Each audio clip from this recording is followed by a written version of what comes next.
Masakit ba sa tenga ang sermon ng magulang mo? Alam mo yung mas masakit?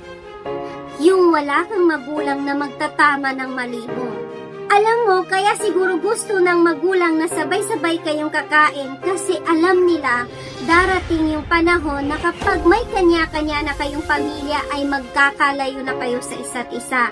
Oo, masakit at nakakaasar ang sermon minsan ng magulang. Pero lahat nun ay may laman at dahilan kasi alam nila kung hindi nila itatama ito, baka maligaw ka ng landas. Kung wala ang gabay nila, baka mas malalim pa ang pagkakamali natin sa buhay. Kaya pakinggan mo lang ang sermon nila.